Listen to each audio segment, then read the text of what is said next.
Hello friends, welcome back to my YouTube channel परिधीज world. तो friends, आप लोग जीजी माँ के एपिसोड में देखेंगे कि फाल्गुनी पैकिंग कर रही होती हैं और तभी सुरेश आता और कहता है ये गिफ्ट्स तुम्हारे लिए। और फिर फाल्गुनी कहती है अरे वाह, ये तो बहुत सुंदर हैं। और कहती है मैं तो आपके लिए कुछ भी नहीं लाई। और फिर सुरेश कहता है कुछ भी नहीं लाई, कोई बात नहीं, मैं वसूल लूंगा। और फिर आगे आप लोग देखेंगे कि नियति विधान से कह रही है 2 हफ्ते के लिए जा रहे हैं हम लोग, 2 महीनों के लिए नहीं। बस भी करो विधान, हमें केवल 15 किलो अलाउड है। और फिर विधान कहता है कैसी बात कर रही यार, इतने दिनों बाद फॉरेन ट्रिप लगी है, वहाँ पता नहीं मुझे किस पर अपना जादू चलाना पड़े, थोड़ी तैयारी करनी पड़ती है। और फिर नियति कहती है अच्छा तो तुम बाहर लड़कियां पटाने जा रहे हो। और फिर विधान कहता है कैसी बात कर दी तुमने नखरे वाली। और फिर फ्रेंड्स, आप लोग आगे देखेंगे कि सुरेश कहता है साड़ियाँ, ये साड़ियाँ कौन रखता है। और फिर फाल्गुनी कहती है तुम्ही ने तो दी थी मुझे 6 मंथ एनिवर्सरी पे। और फिर सुरेश कहता मुझे याद है, लेकिन साड़ियाँ।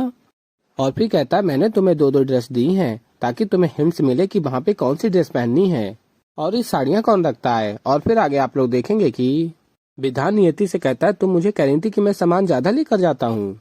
और फिर नियति कहती है मैं इसलिए कह रही थी क्योंकि मेरा सामान ज्यादा हो चुका था ना। और फिर विधान कहता है तुम्हारे चक्कर में मैंने अपना आधा सूटकेस खाली कर दिया, भलाई का जमाना है ही नहीं। और फिर नियति कहती है ड्रामा बंद करो। और फिर सुरेश देखता है कि ये मच्छरदानी की क्या जरूरत पड़ेगी वहाँ पे। और तभी फाल्गुनी कहती है ऐसे कैसे जरूरत नहीं पड़ेगी, समुद्र है ना, समुद्र मतलब पानी और पानी मतलब मच्छर, और मच्छरों से मुझे बहुत परेशानी होती है सुरेश। और फिर सुरेश कहता है हाँ तो लोग क्रीम रखते हैं, लोशन रखते हैं, मॉस्किटो स्प्रे रखते हैं, ये मच्छरदानी। और फिर फाल्गुनी कहती है मच्छरों का इलाज केवल मच्छरदानी ही करती है। और कहती है फाल्गुनी तुमने पूरी तह खोल दी, अब मेरी मदद करो इसको तह करने में मच्छरदानी को। और फिर सुरेश हेल्प कर रहा होता है फाल्गुनी की, और फिर थोड़ा रोमांटिक भी हो जाता है। और फिर फ्रेंड्स, आप लोग आगे देखेंगे कि विधान कहता है इन लड़कियों का कुछ नहीं हो सकता भैया, वो नियति भी लास्ट मोमेंट पे अभी भी कुछ पैक कर रही होगी। और फिर तभी डोर बेल बजती है और सुरेश देखता है जाके तो एक बच्ची होती है और लेटर होता है। और फिर सुरेश लेटर पढ़ता है, उसमें लिखा होता है मिस्टर रॉबर्ट, आपकी जिम्मेदारी आपके पास भेज रही हूँ, अब इसे आप ही संभालिए। और फिर विधान भी आ जाता है और कहता है क्या हुआ भैया। और सुरेश सोच रहा होता है कि ये बच्ची किसकी है और कौन है। और फिर विधान आ जाता है और उसे लेटर देता है सुरेश। और फिर विधान उस लेटर को पढ़ता है, मिस्टर रावत आपकी जिम्मेदारी आपके पास भेज रही हूँ, अब इसे आप ही संभालिए। और फिर विधान कहता है अपने भाई से ये क्या है। और तभी फाल्गुनी की आवाज आती है बस आ गए हम लोग, बस 5 मिनट। और फिर सुरेश कहता है बच्ची से बेटा आप कौन हो, आपका नाम क्या है। और तभी बच्ची रोने लगती है और कहती है सुरेश से पापा। और तभी विधान सोचने लगता है पापा। और फिर तभी सुरेश कहता है नहीं बेटे, मैं आपका पापा नहीं हूँ। और फिर तभी बच्ची विधान की तरफ इशारा करती है और कहती है पापा। और तभी विधान कहता है ये मैं तुम्हारा पापा नहीं हूँ। और कहता है तुम सच बताओ तुम्हें किसने भेजा यहाँ पे, तुम्हारा नाम क्या है। लेकिन बच्ची पापा पापा ही कहती रहती है। और तभी विधान कहता भैया या फिर ये हम दोनों को पापा बोल रही है, या इसे मालूम ही नहीं है कि इसके पापा कौन हैं। और तभी सुरेश कहता छोटे मुझे लगता है कि ये अपने पापा को मिस कर रही है। और तभी सुरेश कहता बेटा प्लीज चुप हो जाओ, रोते नहीं हैं। और फिर विधान कहता भैया ये तो चुप हो ही नहीं रही है, रोते हुए बच्चे को कैसे चुप कराते हैं। और तभी सुरेश कहता है छोटे मुझे कैसे पता होगा। और फिर सुरेश कहता बेटा आप चुप हो जाओ, मैं आपको चॉकलेट दूंगा। और तभी बच्ची चुप हो जाती है। और सुरेश कहता है छोटे फटाफट पता लगा कि इसको कौन छोड़कर गया यहाँ पे। और फिर फ्रेंड्स, आप लोग आगे देखेंगे कि सुरेश कहता है छोटे इस बात की तो गारंटी मैं लेता हूँ कि ये मेरी बच्ची नहीं है, लेकिन तू अपनी हिस्ट्री चेक कर ले। और फिर विधान कहता है मेरी भी गारंटी है, मेरी हिस्ट्री क्लियर है। और कहता है आप ये क्यों भूल रहे हैं, इस घर में और एक मिस्टर रावत है ना, वो अपने डैड।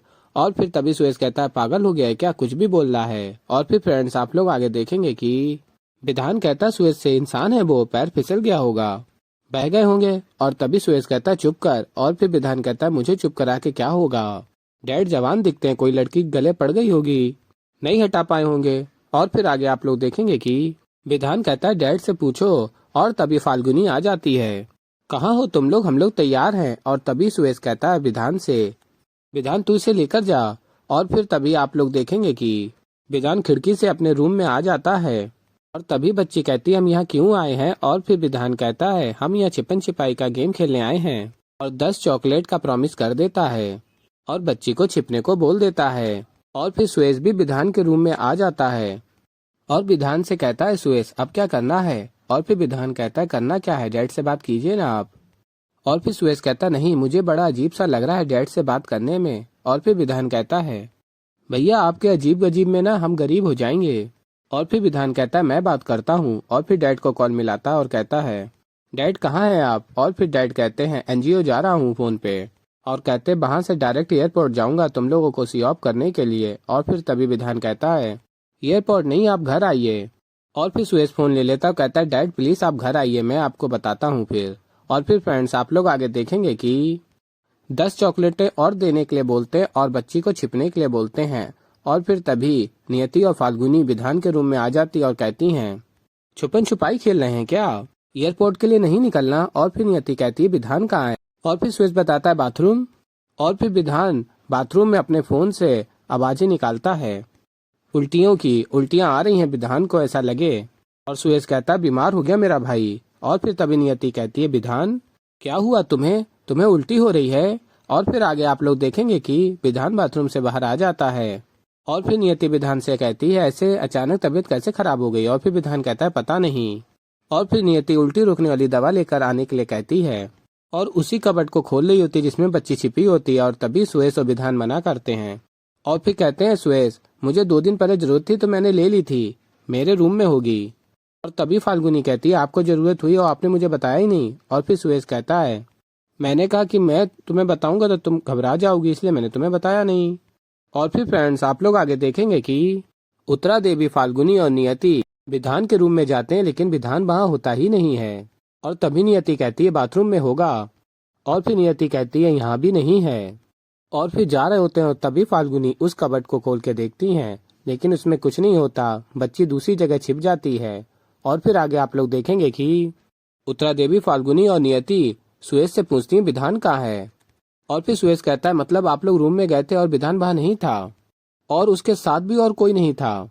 और तभी उत्तरा देवी कहती है उसके साथ और कौन हो सकता है। और फिर आगे आप लोग देखेंगे कि विधान अपनी 6-7 साल पहले जितनी भी गर्लफ्रेंड थी उनसे फोन करके पूछ रहा होता है कि, और तभी सुरेश आ जाता और कहता है तू यहाँ क्या कर रहा है। तो ऐसे ही फ्रेंड्स आगे और भी बहुत कुछ देखेंगे आप लोग। तो अभी के लिए इस वीडियो में इतना ही। तो फ्रेंड्स अगर आप लोगों को हमारी वीडियो पसंद आई हो तो वीडियो को कर दीजिएगा लाइक, चैनल पे नए हैं तो चैनल को कर लीजिएगा सब्सक्राइब और बेल आइकन को ऑल पे करके प्रेस कर दीजिएगा जिससे कि हमारी नई वीडियो का नोटिफिकेशन आपको मिल जाए। तो फ्रेंड्स मैं मिलता हूँ जल्दी आप लोगों को एक नई वीडियो के साथ। तो तब तक के लिए बाय बाय फ्रेंड्स।